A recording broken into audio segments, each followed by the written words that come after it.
Texas, May 19, 1836.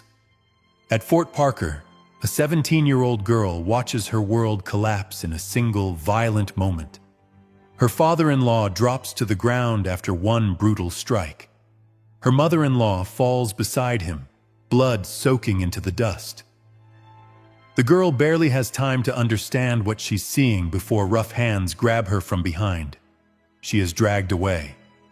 Someone throws her onto the back of a horse. The settlement shrinks behind her as the riders disappear into the distance. She is 6 months pregnant. Her name is Rachel Plummer.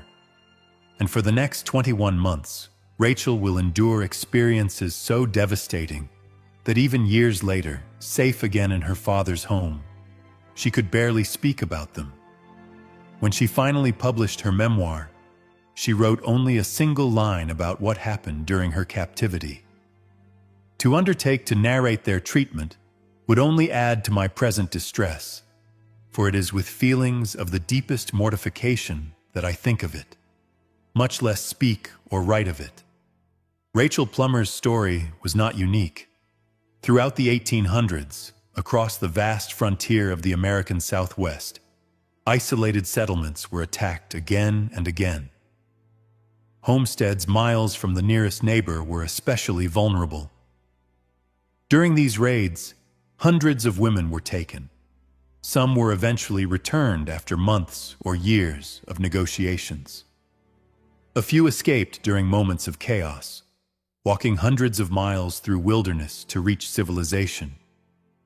But most were never seen again, and those who did return carried stories that followed them for the rest of their lives.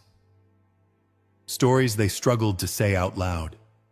Stories so disturbing that even 19th-century newspapers, papers that had no problem printing detailed accounts of public executions, sometimes refused to publish the full descriptions. These accounts are not myths. They are documented cases, court testimonies given under oath, memoirs written by survivors themselves, books sold to thousands of readers who desperately wanted to understand what really happened beyond the edge of the frontier. If you believe stories like these deserve to be remembered, support this channel, because what you're about to hear is not the version of history most people were taught. Frontier raids followed a pattern. They usually came at dawn or dusk, when the light was uncertain and families were least prepared. Isolated cabins were the easiest targets, homes surrounded by miles of empty land, places where no one would hear the screams or gunshots. The men were dealt with first. Husbands, fathers, brothers, sons old enough to carry a rifle. Most were killed within minutes. There were no warnings, no negotiations, no mercy, only speed. After that came the selection. Women of childbearing age were considered valuable. They could work. They could be traded to other tribes or sold through networks that stretched across the northern territories. They could be forced into entirely new lives, raising children who would grow up knowing nothing of the world they had come from.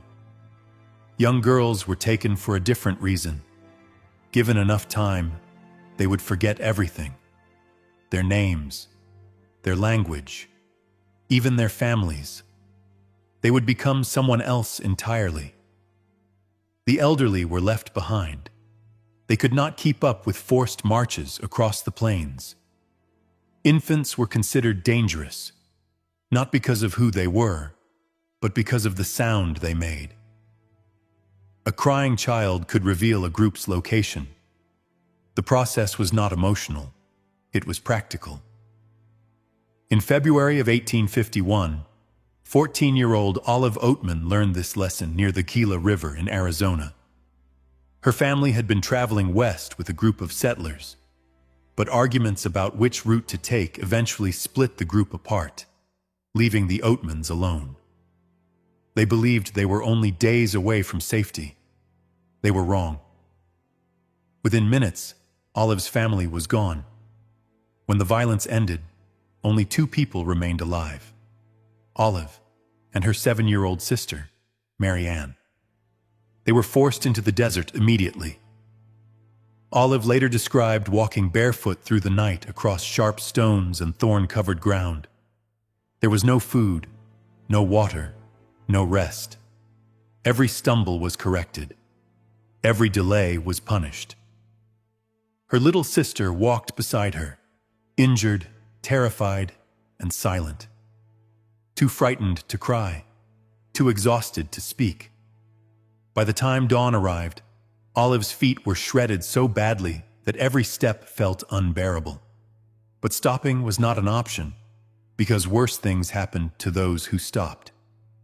And this was only the first night. Once captives reached camp, their new life began immediately. There was no time to recover from the raid, no moment to grieve, no mercy for bodies already pushed past exhaustion. Work started at once. They hauled water for miles under a relentless sun. They gathered firewood until their hands split and bled. They dug through hardened soil, searching for roots, seeds, or anything that could be eaten. And they ate only after everyone else had finished. Sometimes there was food left. Sometimes there wasn't. They slept for a few hours, worn down to the bone, only to be woken before dawn so the cycle could begin again. Rachel Plummer later wrote about those days with chilling simplicity. I was kept constantly at work from earliest dawn until late at night. When I failed to perform my tasks to their satisfaction, I was punished.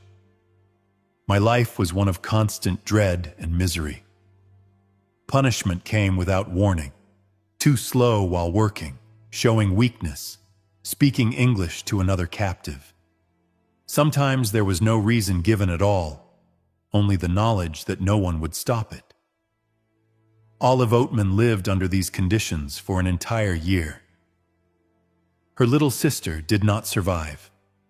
Mary Ann was only 7 years old. Week after week, the child grew weaker. The hunger, the heat, and the endless labor slowly drained the life from her. Olive watched helplessly as the girl she had promised to protect faded away in front of her. There was nothing she could do. But survivors later said the hunger and the labor were not the worst part of captivity.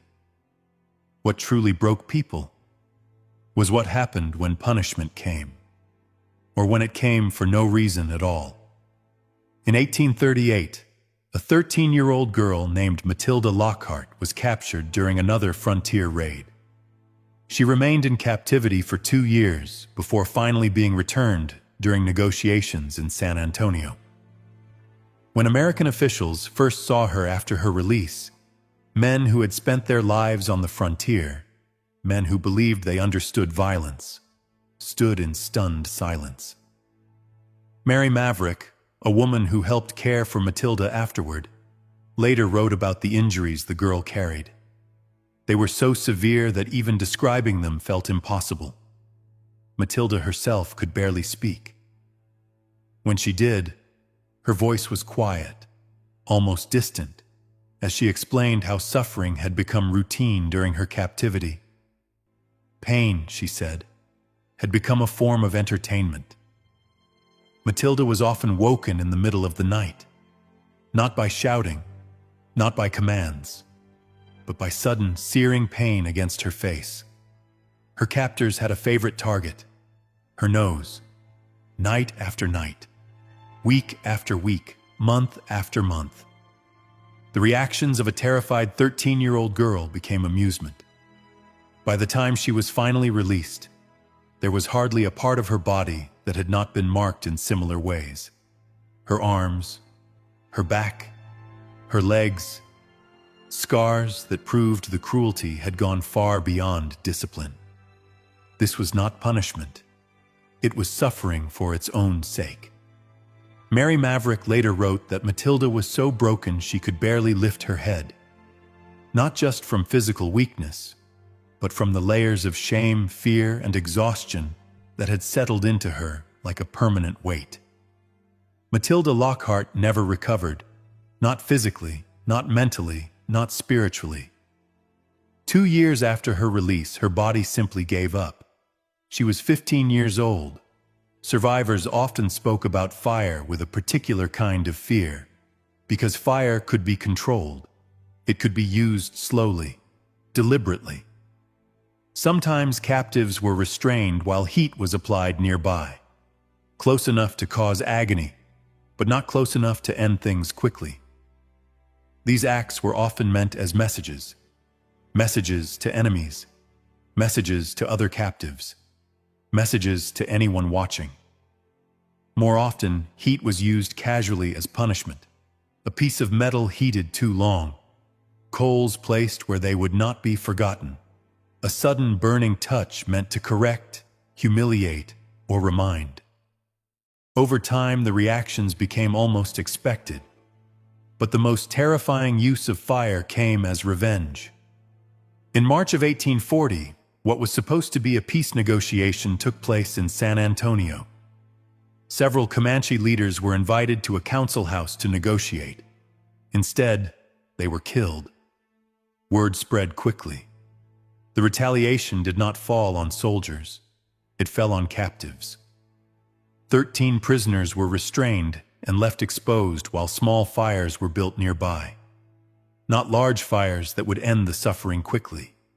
Small fires, carefully controlled fires, fires designed to last. The ordeal stretched on for hours. Among those prisoners was Matilda Lockhart's younger sister. She was 6 years old. Weeks later, when another Comanche group arrived to negotiate the release of different captives, they brought with them someone who had survived the ordeal. That survivor described what had happened.